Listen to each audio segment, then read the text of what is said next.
com a paz do Senhor. É motivo de alegria estarmos reunidos mais uma vez na presença do Senhor aqui neste lugar pela primeira vez para juntos adorarmos e glorificarmos ao nosso Deus Todo-Poderoso. Eu quero convidar a amada igreja para poder estar lendo a palavra do Senhor no livro de Salmos, capítulo de número 20, versículo de número 1. A seguir, que a palavra do Senhor nos diz: oração pelo rei na guerra. A palavra do Senhor nos diz que estamos em grande guerra aqui na terra, de modo que não podemos parar.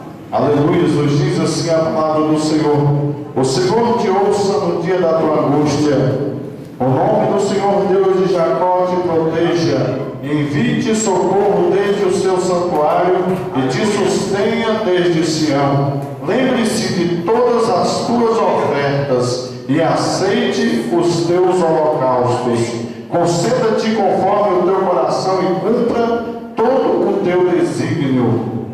Nós nos alegramos pela tua salvação e em nome do nosso Deus arvoraremos perdões.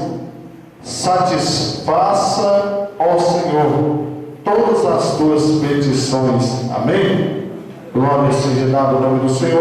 Eu quero convidar a amada igreja para poder estar fazendo a oração. Depois estarei retornando a direção ao pastor Cristiano, que estará no prosseguimento na palavra. Eu trago a saudação do pastor Vladimar, que foi ali para São Paulo, o pastor presente, foi ali em São Paulo, está com ela. Nós estamos com uma obra ali em São Paulo, ele foi ali dar assistência. E nós viemos para juntos adorarmos e glorificarmos o nome do Senhor. Feche os teus olhos nesta noite, curve a tua cabeça e adore ao Senhor, porque Ele está aqui em nosso meio. Amém? Santo Deus, eterno Pai Todo-Poderoso, nesta hora, meu Deus, queremos lhes pedir, assim como o Senhor já tem falado, através dos louvores que foram entoados aqui, Senhor, queremos te pedir: abre o céu sobre este lugar, Pai. Aleluia.